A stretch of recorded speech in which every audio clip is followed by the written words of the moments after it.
Gravação de uma amostra do livro de Gustave Flaubert, A Educação Sentimental, da Companhia das Letras. O prefácio diz: Observações sobre a Educação Sentimental, de Maria Rita Kell. Bovarismo. O título engana. A educação sentimental pode sugerir ao leitor desavisado que se trata de um texto carregado de lições de moral, mas não.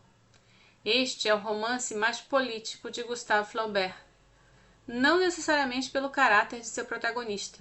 Frédéric Moreau é um jovem provinciano que chega a Paris cheio de sonhos romanescos, herdeiro da considerável fortuna de um tio distante. Por que não haveria de imaginar que o dinheiro, que lhe caiu como que vindo do céu, lhe daria os recursos necessários para realizar tais sonhos? Só que os sonhos de Frédéric não se transformaram em projetos. Se Flaubert fosse apenas um grande escritor realista da segunda metade do século XIX, como Balzac, como Dickens, a fantasia do protagonista teria alguma chance de se realizar. Depois de passar por alguns descaminhos, Frédéric se tornaria um ricaço benfeitor dos pobres, seria um personagem em conformidade com a fase da sensibilidade para as desigualdades sociais que se inaugurou, pelo menos para uma parcela dos parisienses, durante a derrocada da monarquia francesa depois da queda de Luís Filipe. Volto a este ponto.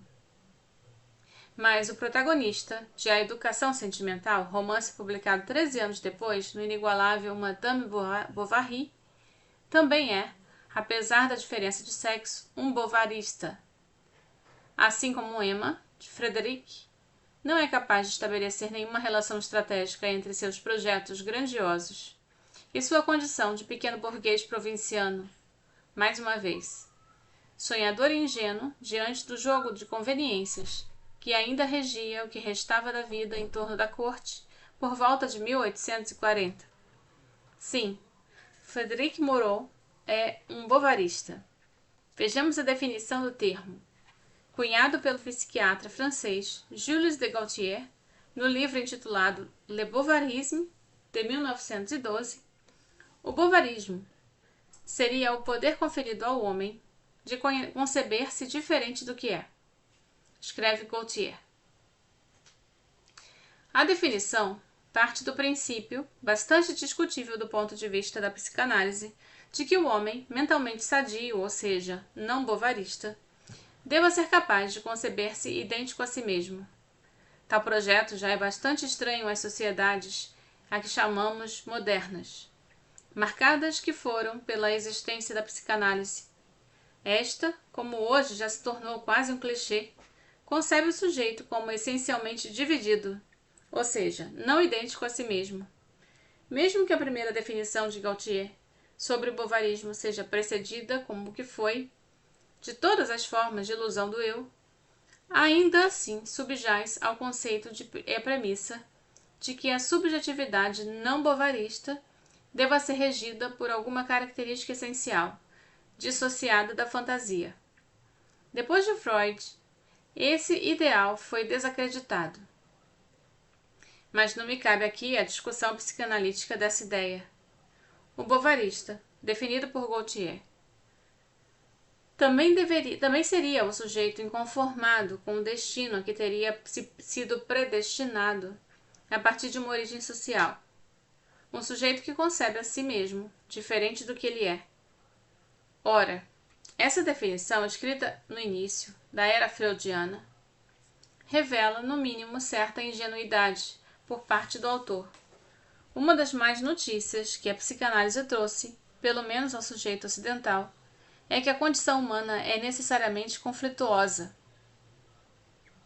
Não é possível estabelecer uma essência humana, a única invariável comum a nós todos, pelo menos os nascidos em sociedades organizadas a partir do tabu do incesto, que para Freud também seria universal, é a divisão subjetiva, a fantasia de formar um todo indivisível com o outro materno é recalcada no início da vida psíquica. Embora este não seja um prefácio psicanalítico, vale lembrar que a perda dessa unidade intrauterina é essencial para a constituição do que a psicanálise entende por sujeito.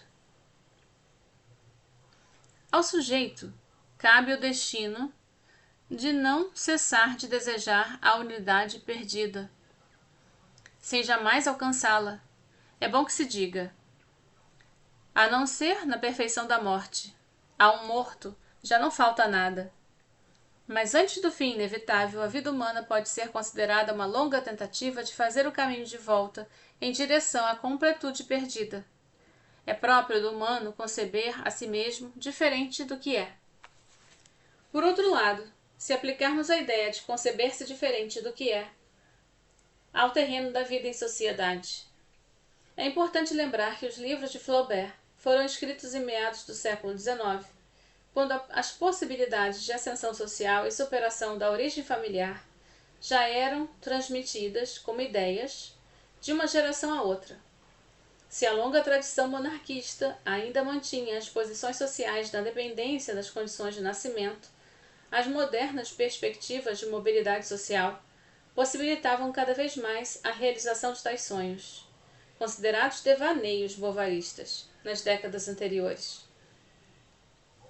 Eu volto à definição do termo que não atinge, a meu ver, o status de conceito. Gautier define bovarismo como todas as formas de ilusão do eu e fantasia de tornar-se outro.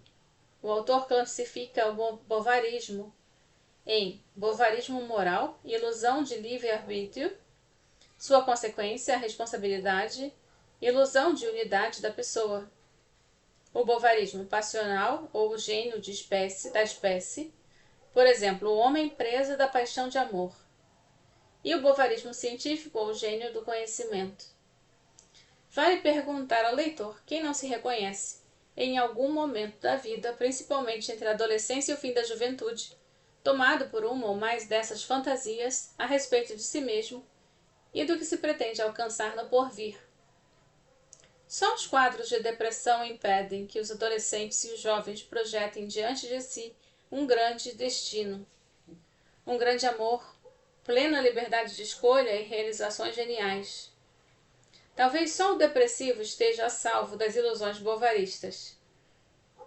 Vale lembrar também que o primeiro herói literário considerado moderno, escrito ainda no século XVI, foi Dom Quixote de la Mancha, de Cervantes, que também seria, por definição, bovarista, se bem que avant la lettre. Um que quis viver e bem o tentou, a ilusão do cavaleiro andante, como os heróis dos romances de um século anterior ao que lhe caíram nas mãos. Bovarista e quixotesco, afinal, são expressões que remetem como um grão de sal às mesmas aspirações que caracterizam o sujeito moderno.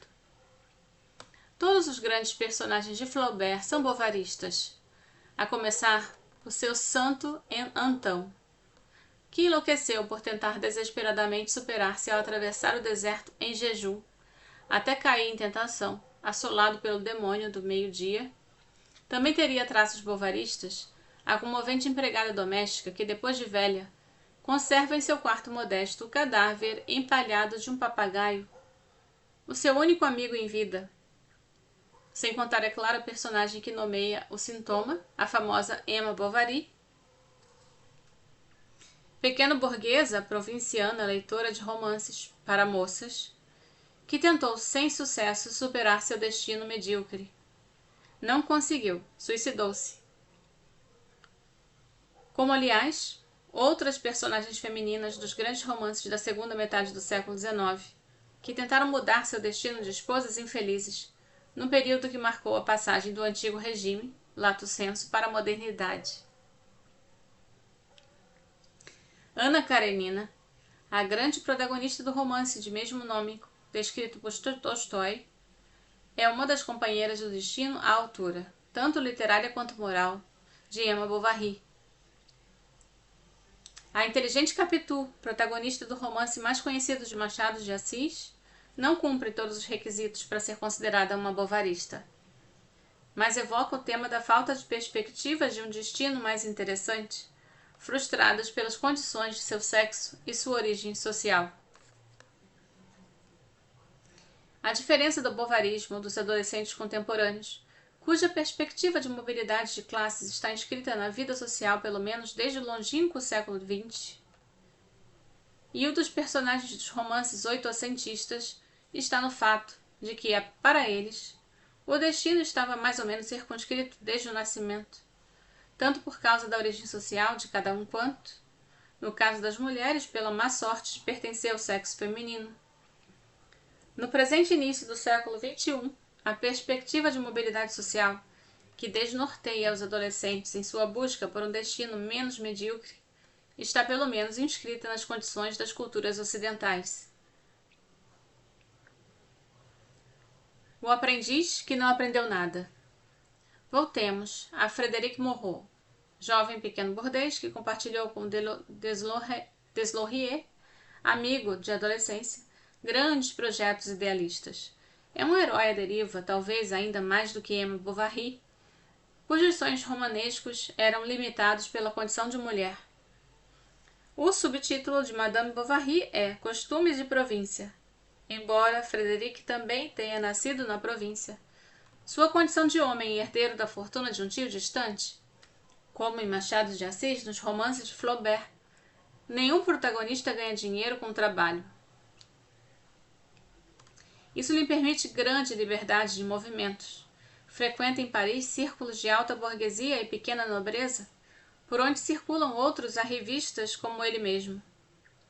Frédéric é pretensioso, indolente e desorientado. Mas a simples condição de homem, somada à de herdeiro de uma fortuna razoável, o livra do destino trágico de sua meia-irmã, Emma, filha do mesmo pai autor, Gustave Flaubert. O alter ego de Frédéric Moreau é seu amigo de colégio, idealista Deslauriers, pobre, revoltado não apenas com a sua condição, mas também com a miséria que observa à sua volta.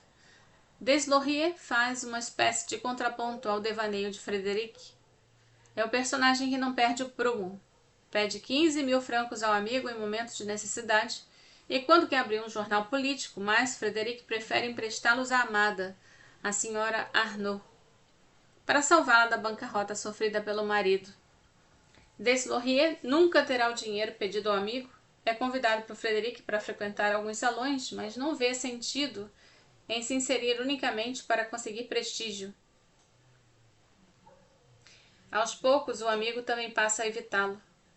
Mas é com o Deslauriers que Frédéric troca as poucas frases nostálgicas e desiludidas que evocam a juventude no fim do romance. Flaubert, nesse romance, que se passa em Paris em uma época de grandes convulsões sociais, embebe a vida social de bovarismo. É o caso das longas descrições das recepções e dos banquetes, decoração, roupas dos serviçais, cardápios suntuosíssimos, vestimentas de cada um dos comensais, para indicar sua condição social, seu maior ou menor acerto, o ridículo de algumas pretensões, a elegância das poucas femmes comme il faut e a ostentação deselegante das outras, que apostam a sorte no encontro com algum bom partido. É o caso das ambições de Rosanette, moça pobre, que frequenta os círculos da nobreza remanescente pós-1789, à custa de prestar e receber favores, não por revelar agora se ela consegue casar, subir um pouco na vida ou viver infeliz para sempre. É o caso dos ardores extraconjugais da senhora d'Ambrose, sempre frustrada por possuir apenas uma fortuna familiar medíocre, apenas de ter se casado com um homem que devia amealhar diversas heranças. Frustradas essas esperanças, cessa o interesse dela pelo infeliz marido. Também não vou revelar de quem a senhora d'Ambrose se torna amante, à altura de todos os rompantes romanescos que caracterizam o bovarismo. Mas não é o caso, talvez, da paixão de Frédéric pela senhora Arnaud? Ao menos o modo como Flaubert descreve o coup de foudre que atinge seu protagonista ao encontrá-la pela primeira vez me parece isento da indefectível ironia empregada pelo autor. Ela se parecia com as mulheres dos livros românticos. Ele não gostaria de acrescentar nada, de retirar nada de sua pessoa. De repente, o universo acabava de se ampliar. Ela era o ponto luminoso para o qual o conjunto das coisas convergia. E, embalado pelo movimento da carruagem, de pálpebras semicerradas e olhar nas nuvens, entregou-se a uma alegria sonhadora e infinita. A seguir, Frederic fustiga os cavalos com tal ímpeto, por tanto tempo, que o velho cocheiro ao seu lado é obrigado a implorar para que ele não deixe os animais exauridos. A paixão de Frederic pela senhora Arnaud, que se chama simplesmente Marie, para deixar mais clara a alusão à sua pureza nos atos e nos sentimentos. Fica durante muitas dezenas de páginas à margem dos acontecimentos do romance. Como o protagonista de A Educação Sentimental é um homem, suas peripécias, ao contrário da infeliz Emma Bovary, também são impregnadas pela vida social. Continue então na próxima leitura.